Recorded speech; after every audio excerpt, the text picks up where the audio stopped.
মাছের তো অনেক রকম রেসিপি তৈরি করে খেয়েছেন, তবে বেসন দিয়ে যে কোনো মাছ ঠিক এইভাবেই তৈরি করে খেয়ে তারপরে সে কমেন্ট করে জানিয়ে যাবেন। গ্যারান্টি দিয়ে বলতে পারি, স্বাদ কিন্তু মুখের থেকে একদমই যাবে না।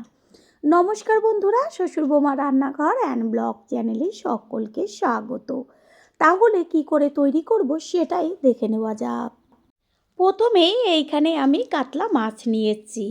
আর এই রেসিপিটা যে কোনো মাছ দিয়ে কিন্তু তৈরি করতে পারেন। মাছগুলোকে এবার ভালো করে জল দিয়ে ধুয়ে নিয়ে ফিরে আসছি। মাছগুলো ধুয়ে নেওয়া হয়ে গেল, এবার এর উপরে ছড়িয়ে দেব বেসন। এই রেসিপির ক্ষেত্রে বেসনের পরিমাণটা একটু বেশি ব্যবহার করলেই ভালো হবে। তারপরে এর মধ্যে দিয়ে দেব কালারের জন্য হলুদ গুঁড়ো আর স্বাদের জন্য পরিমাণ অনুযায়ী লবণ, আর দেব লেবুর রস।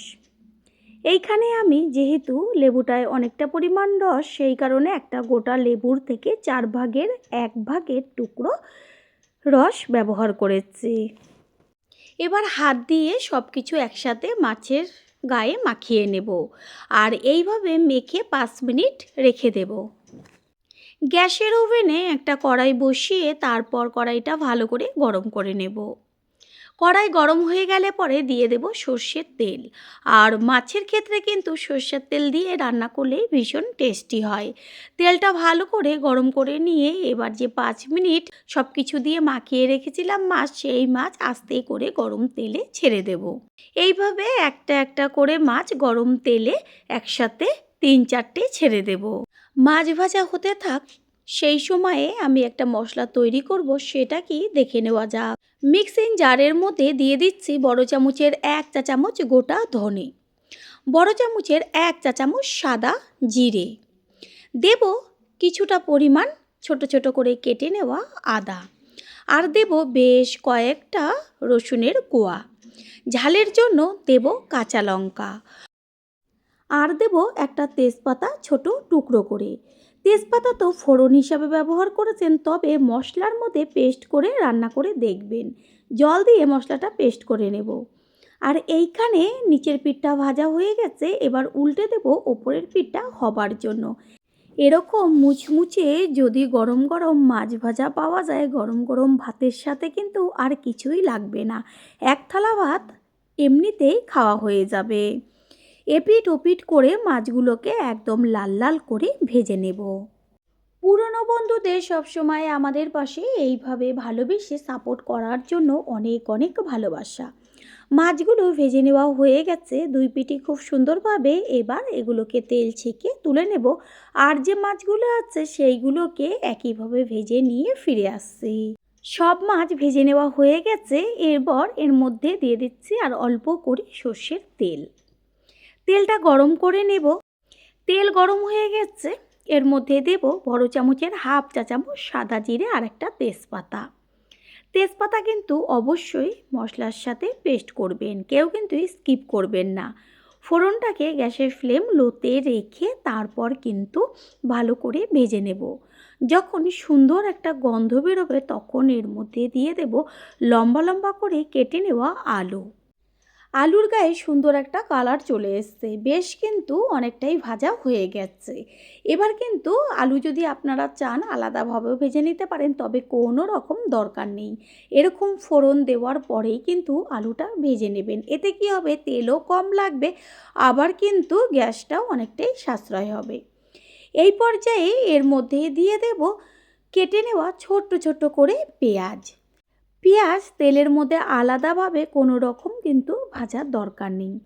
এইভাবেই একটু আলুটাকে চারদিকে ছড়িয়ে দিয়ে তারপরে মাঝখানে পেঁয়াজটা দিয়ে মজে আসার জন্য দিয়ে দেব পরিমাণ অনুযায়ী লবণ, আর হচ্ছে কালারের জন্য হলুদ গুঁড়ো। এবার এগুলোকে একটু একসাথে ভালো করে নেড়েচেড়ে মিশিয়ে নেব। আলু ভাজার সাথে সাথে কিন্তু পেঁয়াজগুলো একদম সুন্দরভাবে লাল লাল করে ভাজা হয়ে যাবে। পেঁয়াজটা দেওয়ার পর কিন্তু গ্যাসের ফ্লেম মিডিয়াম টু লো করে রাখতে হবে। এতে কী হবে, পেঁয়াজটা খুব সুন্দরভাবে লাল লাল হয়ে ভাজা হবে। দেখাই যাচ্ছে পেঁয়াজটা কিন্তু সম্পূর্ণ লাল হয়ে গেছে। এবার যে মশলাটা পেস্ট করে রেখেছিলাম, এইবার সেই পেস্ট করে মশলাটা এর মধ্যে দিয়ে দেব। এইখানে মশলা হচ্ছে জিরে, ধনে আর হচ্ছে আদা, রসুন, কাঁচা লঙ্কা, তেজপাতা, এগুলোকে একসাথে পেস্ট করে নিয়েছি। আর এইভাবে পেস্ট করে যদি মাছের ঝোল তৈরি করা হয়, টেস্টটা দেখবেন কত টেস্টি হয়। মশলাটাকে একটু সময় নিয়ে কষিয়ে নেব। এখানে নিয়েছি 100 গ্রাম টক দই। টক দইটা ভালো করে চামচের সাহায্যে ফেটিয়ে নেব। আপনারা কিন্তু টক দইয়ের পরিবর্তে টমেটো ব্যবহার করতে পারেন, তবে টক দইটা দিয়ে রেসিপিটা কিন্তু এত টেস্টি হয়, যেটার স্বাদ নাকি কখনো মুখের থেকে যাবেই না। 2 থেকে 3 মিনিট মতন কষিয়ে নেওয়ার পর গ্যাসের ফ্লেম লোতে রেখে ফেটিয়ে নেওয়া টক দইটা মশলার মধ্যে দিয়ে দেব। আর এর সাথে সাথে দিয়ে দেব কাশ্মীরি লঙ্কার গুঁড়ো। এবার খুন্তি দিয়ে ভালো করে মশলার সাথে টক দই আর লঙ্কার গুঁড়োটাকে মিশিয়ে নেব।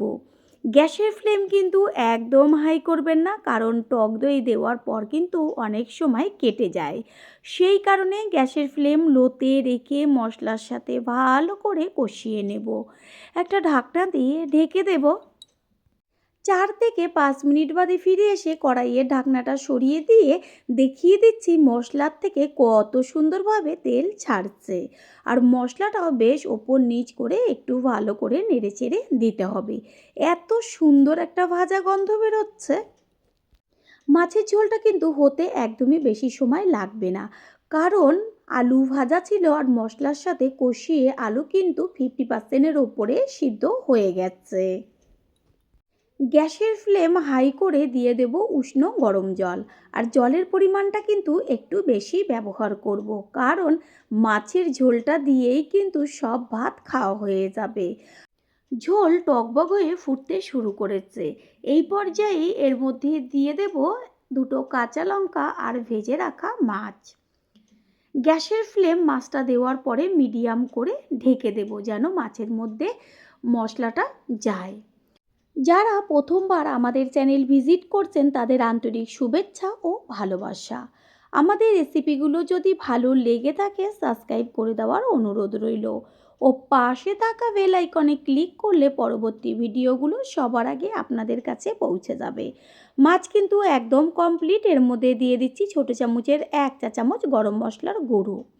এরকম পাতলা ঝোল থাকবে, তাহলেই কিন্তু টেস্টটা পাওয়া যাবে।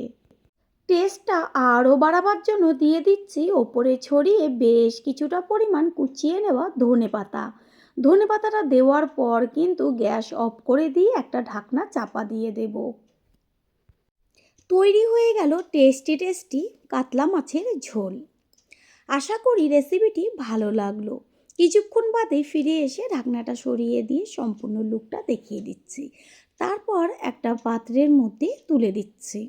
রেসিপিটি যদি ভালো লেগে থাকে একটা লাইকের পাশে থাকা হাইপ চিহ্নটা ক্লিক করতে একদমই ভুলবেন না। আপনাদের দেওয়া একটা লাইক, একটা হাইপ ও একটা শেয়ার কিন্তু আমাদের কাছে অনেক অনেক গুরুত্বপূর্ণ। All friend, thanks for watching my video. আপনারা সকলে ভালো থাকবেন, সুস্থ থাকবেন। আবারও দেখা হবে অন্য কোনো রেসিপির এপিসোডে।